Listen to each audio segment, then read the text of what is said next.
right, sorry. My phone fell just as I started the live stream. Okay, so this one's going to be kind of a quick live stream. I don't normally come on at this time.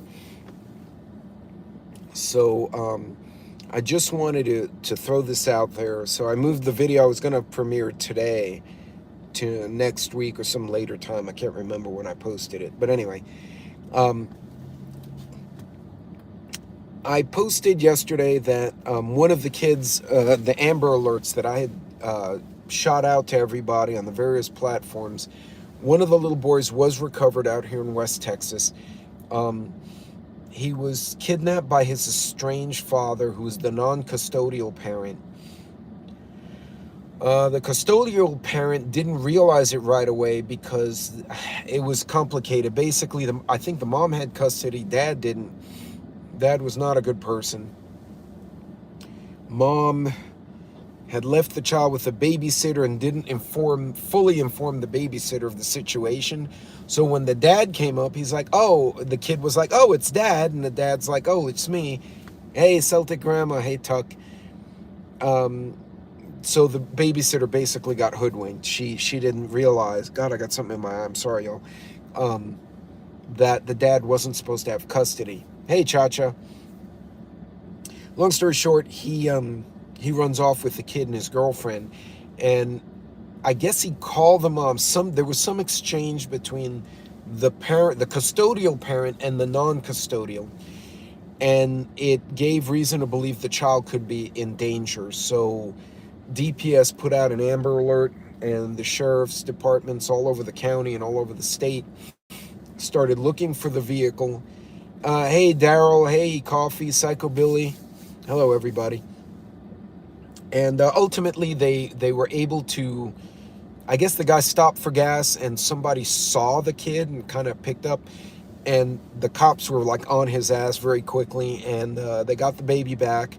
He went to the hospital in CPS, a little dehydrated, but the kid was okay. I think the cops scared the kid more than the dad did because the child didn't know what the situation was. And hey, KP, what's going on? And lo and behold, dad's headed for jail with his girlfriend.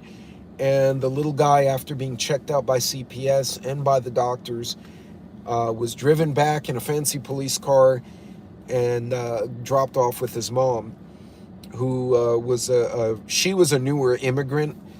And so it goes back to what the Four Horsemen talked about yesterday night. I think Vision and Livingston Man and I were talking about it, how, and Hudson too, how the new arrivals don't realize, for the most part, the cops are here to help. I know everyone's unhappy about the justice system and the procedures police use, and that's fair. But generally speaking, we think of law enforcement as someone who's not part of the cartel, whereas in other countries they are. So the kid was recovered, which was a blessing. Hey, Rebecca. And wait, did I miss anyone else? Sorry, I had to put the phone this way. I screwed something up, and then I tried to turn it the way I normally do, and it got angry at me. So in any case, while I was thinking of that, I saw the update. They found another young girl who was a runaway risk, and her boyfriend, who she was like 15, and the boyfriend was 23, which was total awful. That's not even Romeo and Juliet. That's creeper and molesting shit. Anyway, she disappeared. She managed to escape and was able to use somebody's phone to call her mom, who called the cops, and the kid was brought home. It's happening a lot. I have seen so many, and those of you who live in Texas, so many Amber Alerts lately. And a lot of them are custodial, non-custodial parents. A lot of them are stranger abductions. There have been a lot of little kids and a lot of teenage females. So, hey, Joy. So while I had it in my mind and I had a little break in the action today, I wanted to point out a few things when I was in the garden, also from my work, things they want to warn us about, that we should be alert to if we think there's a trafficking situation. First and foremost, you can tell, if you look at someone and they look like they've been beaten up or abused. I know this sounds like kind of corny and obvious, like, well, of course, if they look beaten up, they were being abused. A lot of people won't look and notice it, and sometimes we mistake it. Like if you get a nose surgery, then you get black eyes. It's not that someone punched you, it's that, the surgery swelled everything up. But you should look for evidence, especially in young females, that they have been beaten, abused. You'll see like bite marks. One girl, which we ran across, and we called the law, but by the time the law got there, they were gone. Like the guy had scouts. She had black eyes, she had hickeys, she looked like she had been worked over pretty good, both violently and sexually, which is kind of horrendous. You're gonna see females, or even young men, because young men can be trafficked too, with evidence of inappropriate acts done toward them, whether it's sexual or physical, like violence.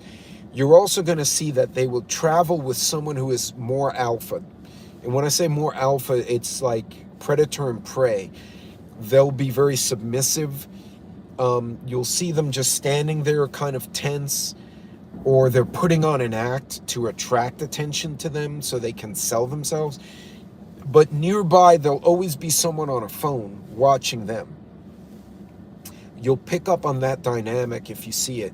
And it's basically the pimp or the handler, whatever you want to call them now. Thank you, coffee. And these are things you should look for. Also, look for people who are afraid to make eye contact. You go to a truck stop, you see a young person, male or female. Usually it's a girl, but not always. And you might try to get by them, and you're like, oh, excuse me. And they'll be like, and they look very tense, like they're horrified of something. That's also a red flag.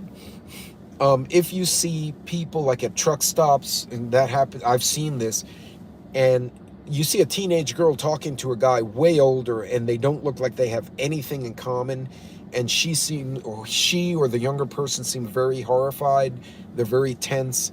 That's another sign. Hey, Caribbean House, hey, Rip Curl and Oki, and if I missed anyone, I'm sorry. Look for that as well.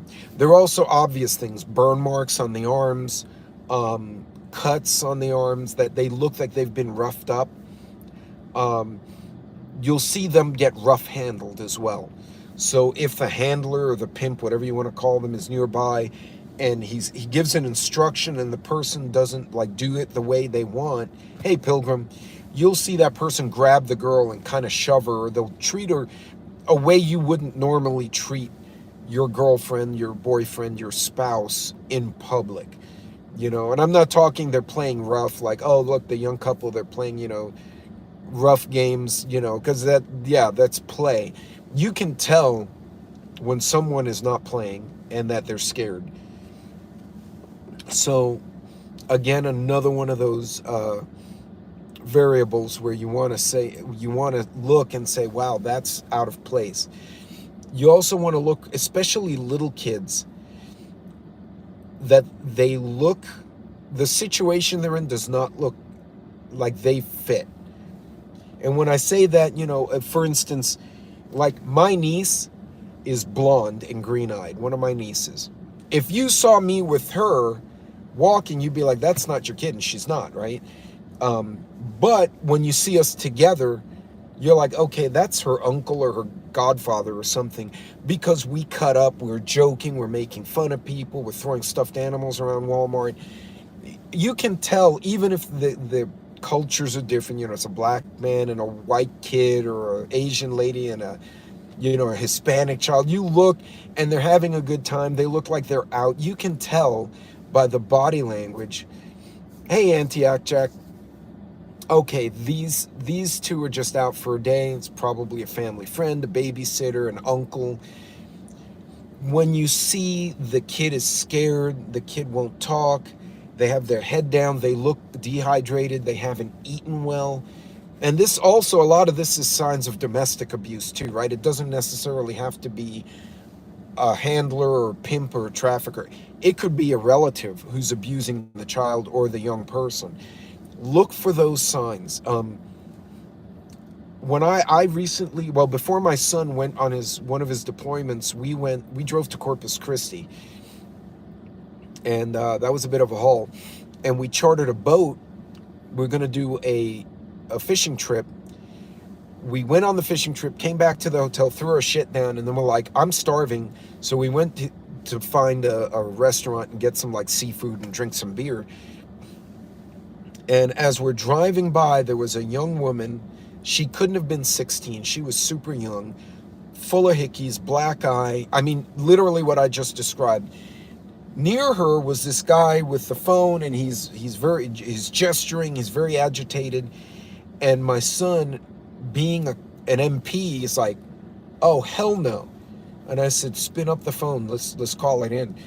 So we got our location. We kind of continued because we were in traffic. We couldn't just stop. We went to the restaurant. My son was or my wife actually got on the phone. We gave a description, and the dispatcher said, we got a car nearby. They're turning around. Unfortunately, that corner has lookouts. By the time my officer gets there, chances are we won't save her. They're going to move her. And sure enough, we saw the police car a few minutes later, kind of rolled by, and the cops looking around. He clearly missed her because they have lookouts.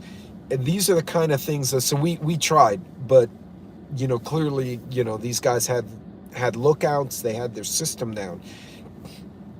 Hey, Brian. Hey, Teresa. And anyone I missed, this chat kind of flew by on me.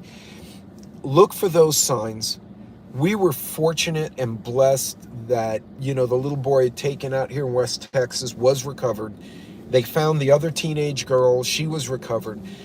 But when you're out and about, folks, look for that. Take a minute, and if you see some young girl, and even if the boyfriend's just being rough, they're not being trafficked, their boyfriend's an asshole, take notice, look at it. The women in my family are very loud. It's a mix of Mexican, Puerto Rican, Cajun, and Irish. Like, all of them are loud cultures. So the women in my family will get very vocal very quickly. A lot, but I've seen at other extremes where I have cousins who they'll see something bad happening. Oh no, we shouldn't get involved, and they get real quiet. You don't have to go and be Batman, but call it in. If it's by a store, go to the store manager and say, hey, there looks like a guy who's roughhousing a girl outside. Can you call security? Can you call the cops? Because trust me, the store manager has authority in the property. He'll be like, okay, I'm gonna go look and see what's going on. Maybe I'll call the law enforcement. They found this little boy because people paid attention. They traded notes. They informed law enforcement. The family told the cops everything they needed to know, and they were able. Hey, be more wise. They were able to get that little kiddo and bring him back home. The only way we're gonna beat the trafficking, the tren de agua, all this bullshit, okay? Because trust me, they're victimizing the new arrival immigrants too, because they don't know anything, right? Even if 99% of them are innocent, nice people, that 1% is going to victimize the other 99 because they think they can get away with it. It's important. Pay attention. Yeah, exactly. Same time as Adam Walsh, right? And that things like that had to happen. Hey, Hudson. Oh yes, Hudson Valley is on tonight, 7:30. Thank you, Teresa. Take notice, pay attention. We've been talking about this a lot in our community. But if you see something, you don't have to go be Batman, but you can go and say, you know what? I'm going to freaking call the security guy and tell him, hey, that guy's not being right with that girl. Or that girl smacked the other girl around. Because women can traffic women. Okay, there are a lot of women who are complicit in the trafficking of other females. Watch for those signs. Understand what you need to be looking for. There's great videos. I know a family saw a child being abused by his mom. They stepped in. They ended up adopting and raising him. Sadly, the mom was happy to give him up. He's a great kid, adult. Rip, you know what? That might be the one good thing the abusive mom did is walk away and let somebody who loved that kid raise him. That's awesome.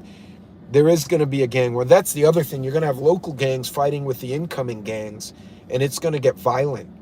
It's going to get very violent because the Cuban and Puerto Rican gangs already here don't want the Venezuelans.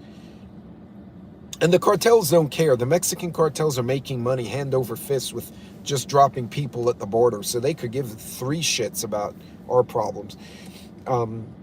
They're in it for the money. Don't make no mistake. They may say they have political goals. Bullshit. They have money goals. But folks, pay attention to those signs, the abuse, the body language, the signs of abuse, the rough housing, like the rough handling.